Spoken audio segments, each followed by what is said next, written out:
This is Busted Pencils, fully leaded education talk. Here are your hosts, Dr. Tim Slecker and Dr. Johnny Lupinacci, educated educators talking education. Yeah, it's Busted Pencils, fully leaded education talk. Educated educators talking education. Monday morning, homeroom. The bell has rung. I left my well, I won't say my stinky shoes in my locker before I came to homeroom, you guys. So just wanted you to know that, my shoes were stinky. I left them in my locker before I came to homeroom because I didn't want to offend my two favorite people. I really appreciate that, especially considering that we're all so close together physically. Ah, come on. Do you guys don't remember the homeroom, waiting out and waiting for the bell to put you to homeroom. You're hanging out by your locker, maybe hanging out with, a friend, a partner, a lover, and that bell rings and you're like, "Oh my God, I gotta get into my homeroom." Jess is And laughing. what does this have to do with stinky shoes? Where did you go to Well, and school, then Tim? and so the other thing was is the quick dash to stow away into your locker any of the things that weren't considered suitable for. For class. I think students today would relate to that more, Tim, than I can remember, because I know most students have pretty strict rules in their schools about like less than I think it's a max of 5 minutes passing time. Mm. Mm, So they can't even get to their locker I never areas. used my locker when I was in high school. I didn't have See, time. just yeah, this is common. I think the younger generation, Tim, can relate more to having to if they have time to get to their locker to stashing into it. And I know when I was teaching high school, a lot of students shared a locker because it was closer Mhm. to that first hour, mm, or they didn't use it and they were allowed to bring backpacks to class. But nowadays, I don't think students are even allowed to carry backpacks through the school. So, I can see that there are probably students out there who can relate to having to stuff their backpack in their locker in that 4 minutes that they have, between passing to get to that first hour class. But I'm glad I'm here. yeah. It's the beginning of the week, Tim. 1 week under my belt teaching in the Mm, new semester. It felt great. Not gonna yeah. lie. It's always good to be in class. And here we are for our week, Mm. coming off of a week of great episodes. Listeners, remember you can download, last week's homeroom if you didn't catch it, and the class in session. And we're ready to go this week and kick it off, right here. You Oh, got it, yeah. busted pencils.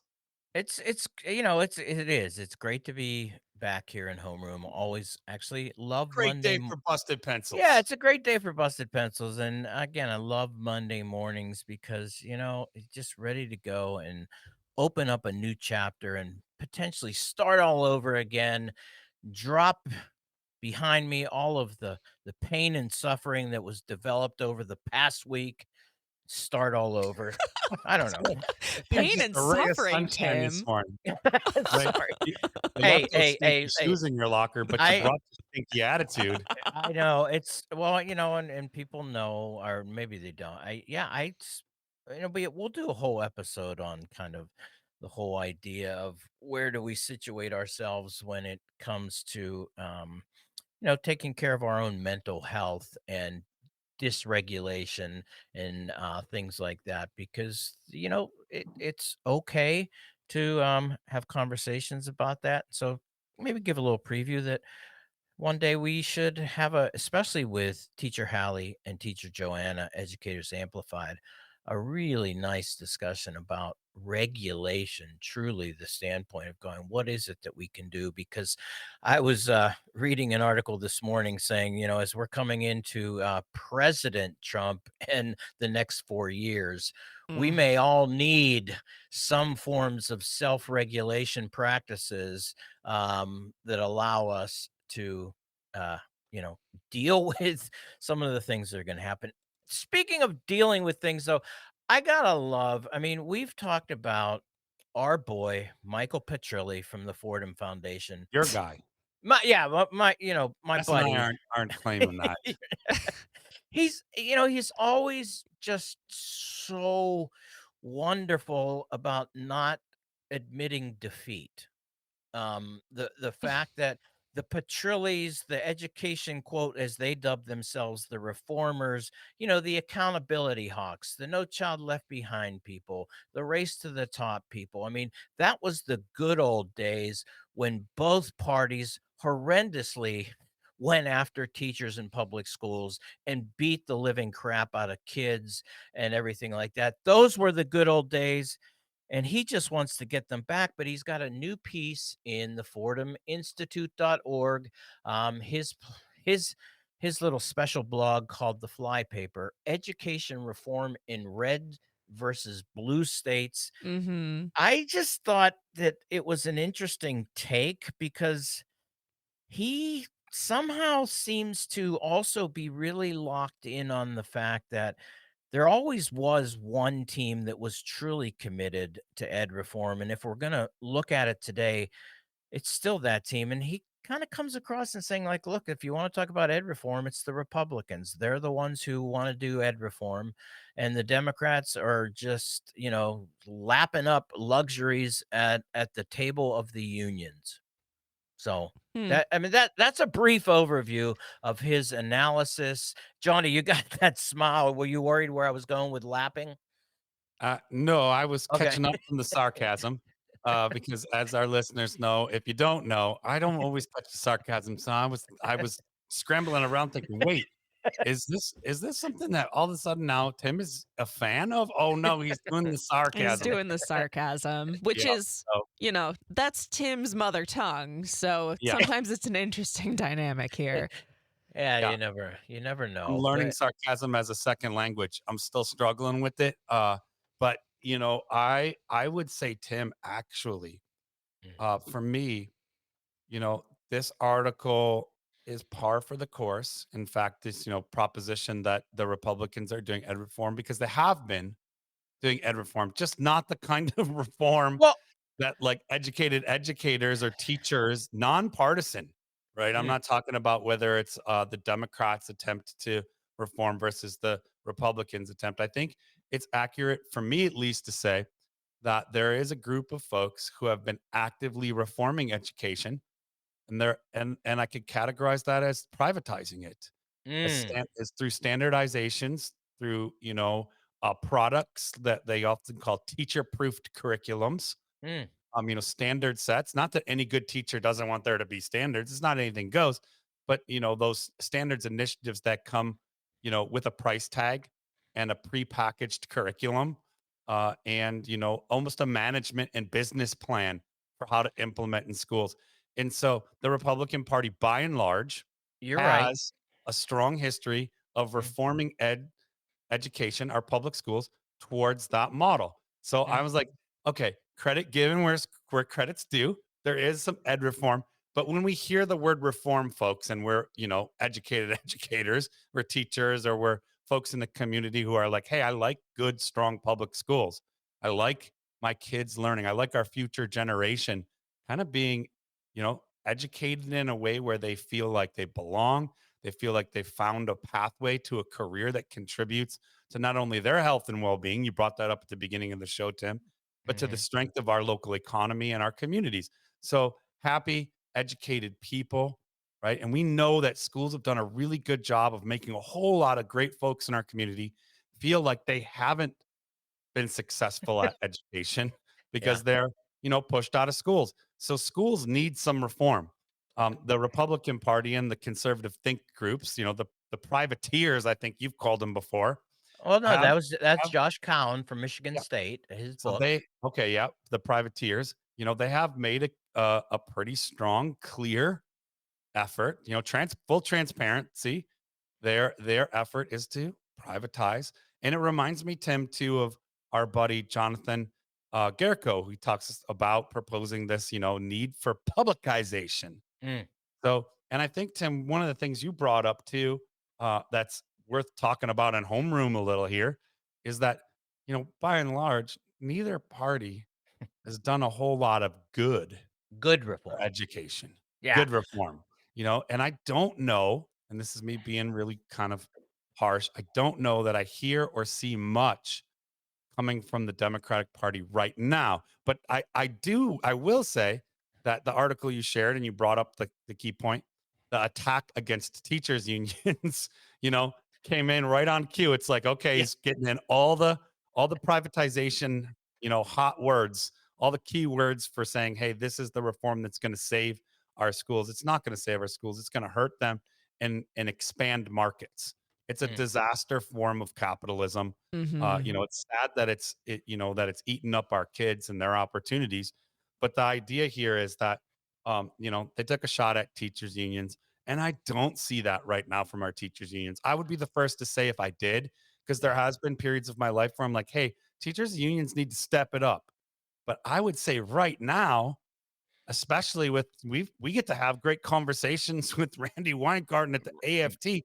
I mean, they are growing. Yeah, There's they the are. largest membership and support for unions than there's been in decades, Right. right? And we see that by and large, teachers, frontline workers in education, together with nurses who are akin to teaching, frontlines workers in the health of our community, are saying, hey, we don't need just better working conditions. We need better facilities. We need better systems. We need better institutional structural support for two really important things in this country: education and healthcare. So I do see, I will say, hey, buddy, what's his name? Mike Petrelli. Mike Mhm. Petrilli. Mike Petrelli. I said, come on, Mike. This is not a fair and accurate representation of what's happening right now, at least with the No, teacher unions. I'll give them credit on the reform. They can take credit for some reform. Not all reform is good for schools and children and teachers. So yeah, I'll give them yeah. that. But don't take a low shot at our unions. Come on now. Come on, and Jess, what you got here? Interesting, you say. Yeah, well, just reading through this article. So, Michael Petrelli, the article is looking at education reform in quote red states versus blue states, and he hits on what education reform needs, what it is, and he talks about two things within the same paragraph that I thought were interesting, and I'm going to throw a little bit of sarcasm in on There you that go. interesting. He says that school choice, which we know here is referring to vouchers, which are taking that public school money and putting it into private schooling, as a path for healthy competition that's going to raise all boats, while also bemoaning a lack of accountability and standards. And that just kind of made my head spin a little bit. Yeah. Well, Well, and yeah, go ahead, Johnny. Well, I was going to say for our listeners, we've talked about it, Tim and I, here on Busted Pencils before, but this idea of healthy competition and school choice in particular, the rhetoric of school choice, is really code for expanding markets and fully mapping the idea of unlimited growth, which comes from an economic model of capitalism is the only way to do economics, which we know is a dangerous way to think about it, right? And it maps it onto public education. I've used this example before, but for listeners, I think it's helpful to return to.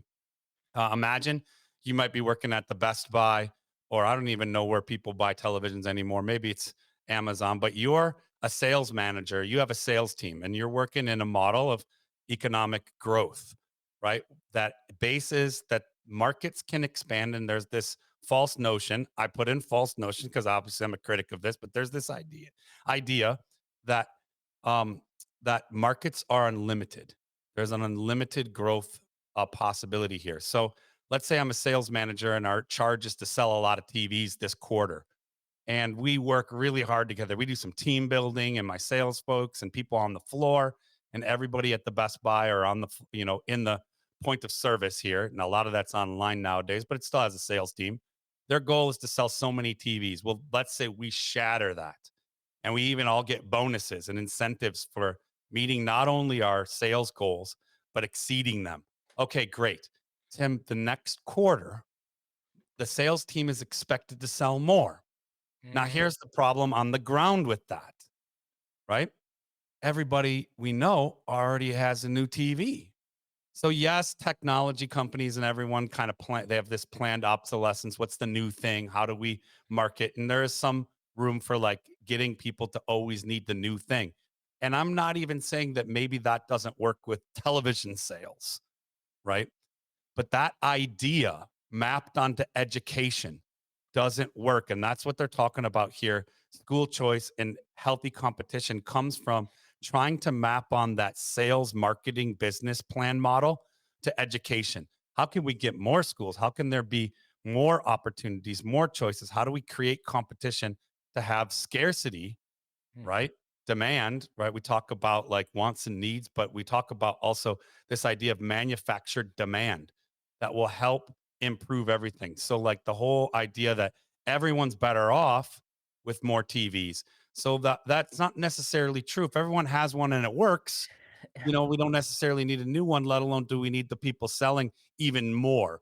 Maybe there's like a happy medium. And in education, we simply know that Mm. children's learning is not the same as business sales.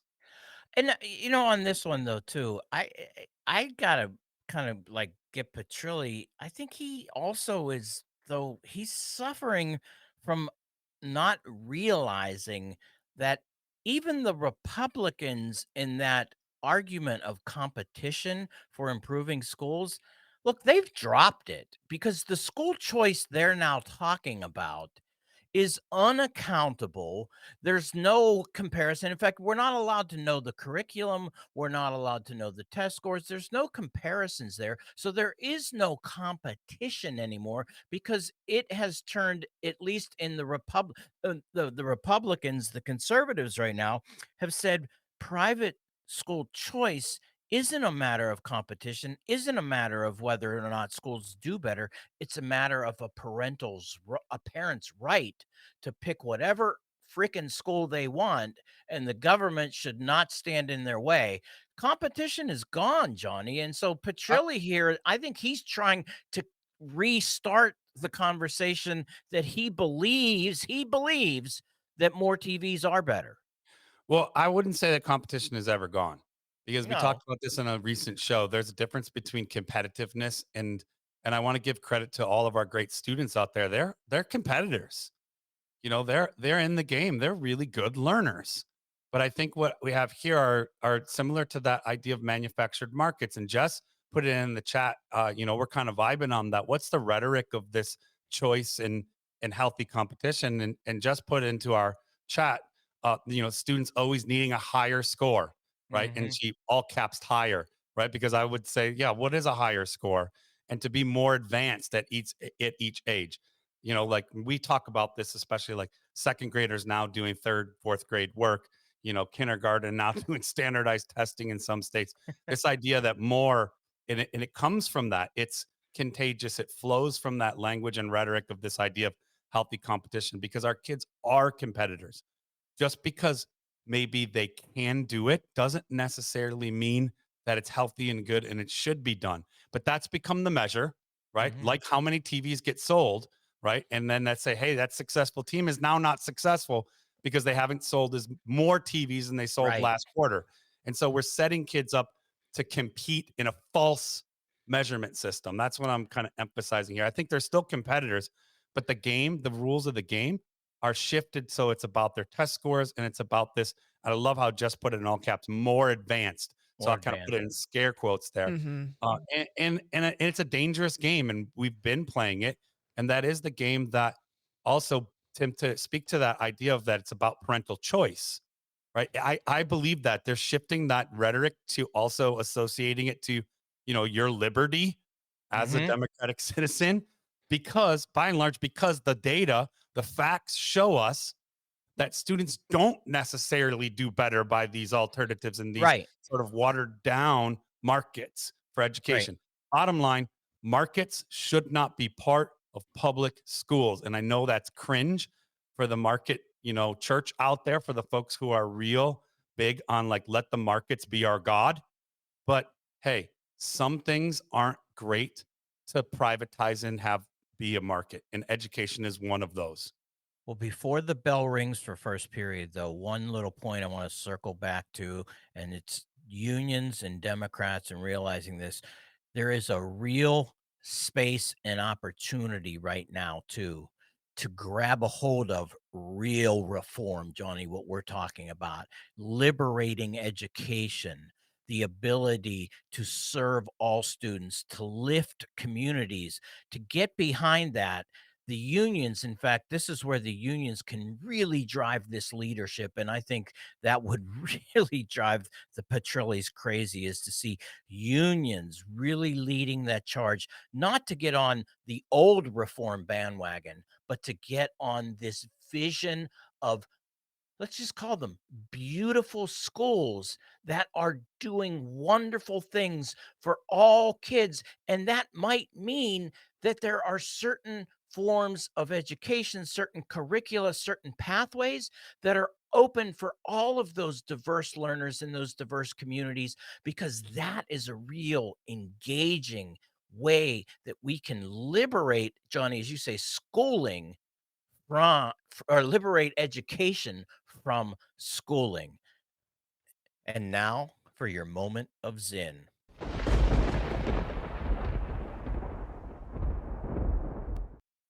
If those in charge of our society, politicians, corporate executives, and owners of press and television, can dominate our ideas, they will be secure in their power.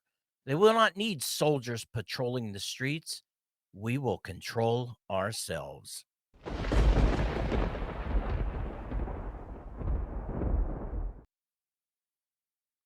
Thanks for listening to Busted Pencils. Don't forget to grab this special class in session this Wednesday. Dr. Howard Gardner, pioneer of multiple intelligences and the synthesized mind.